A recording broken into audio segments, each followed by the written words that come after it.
जय गुरुदेव। ज्ञान योग, ज्ञान के माध्यम से ईश्वर को प्राप्त करना या ईश्वर के साथ जुड़ जाना, ये ज्ञान योग है। वैसे तो जीवन के अलग अलग चरण को देखें, मानवीय जीवन के अलग अलग चरण को, तो जीवन के हर एक चरण में ज्ञान का बहुत महत्व है। जब हम छोटे थे तो खेल कूद का ज्ञान, पढ़ाई लिखाई का ज्ञान, थोड़ा और बड़े हुए युवा अवस्था, किसके साथ बैठना किसके साथ नहीं बैठना, पढ़ाई क्या करना है, कौन सा लाइन चूज करना है, कौन सा बिजनेस, कौन सा जॉब, थोड़ा और बड़े होते हुए सामाजिक ज्ञान, पारिवारिक ज्ञान, सांसारिक ज्ञान, थोड़ा और बड़े होते हुए आध्यात्मिक ज्ञान। हर चरण में अलग अलग प्रकार के ज्ञान, और उसका बहुत ही ज्यादा महत्व रहा है मानवीय जीवन में। लेकिन ज्ञान योग माने ज्ञान के माध्यम से ईश्वर के साथ जुड़ जाना। वैसे ज्ञान को अगर हम समझे तो ज्ञान जीवन को बहुत ही सरल बनाता है, आसान बना देता है जीवन को। एक एग्जाम्पल से समझते हैं।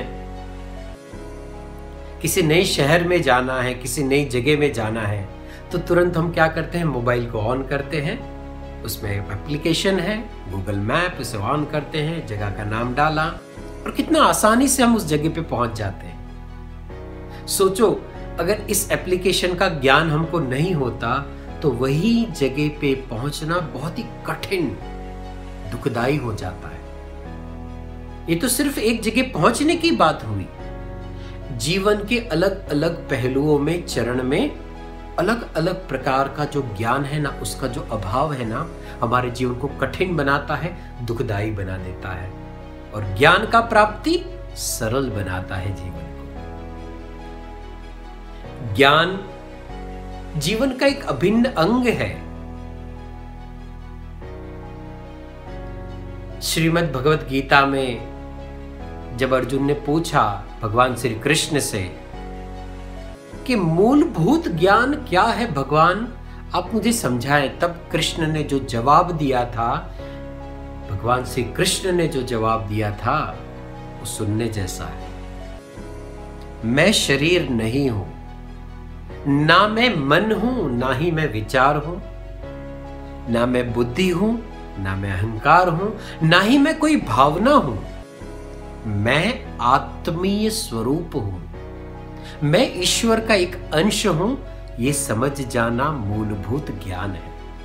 ईश्वर का एक अंश, ये समझना और ये अंश समझते हुए ईश्वर के और करीब आ जाना, जुड़ जाना, ये ज्ञान योग है। लेकिन इस ज्ञान योग के लिए ज्ञान के कुछ चरण को भी समझना पड़ेगा। सबसे पहला चरण है ज्ञान की प्राप्ति। कहीं पढ़ना, कहीं गुरुदेव को, गुरुओं को सुनना, देखना, जैसे अभी आप ये वीडियो देख रहे हैं। अलग अलग रूप में, अलग अलग स्वरूप में ज्ञान को प्राप्त करना, ये पहला चरण है। फिर इस प्राप्त किए गए ज्ञान का चिंतन करना, मनन करना, ये दूसरा चरण है। क्यों, कब, कैसे, क्या जरूरी है, क्या नहीं है, ये चिंतन व मनन है। और तीसरा चरण है ज्ञान को जीना, गहराई से उतार के उसे जीना, सुदृढ़ बनाना जीवन को ज्ञान के माध्यम से।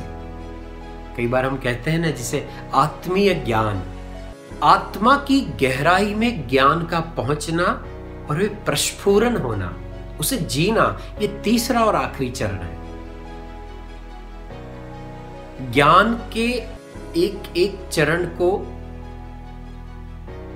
देखते हुए, समझते हुए, ज्ञान की सुदृढ़ता में आत्मीय ज्ञान का अनुभव, आत्मा से ज्ञान का अनुभव, आत्मा से परमात्मा का जुड़ जाना, ये ज्ञान योग है। लेकिन इसके लिए भी कुछ आवश्यकताएं हैं।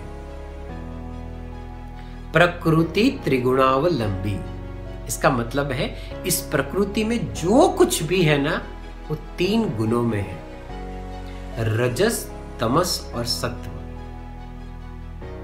रजस, राजसिक गुण।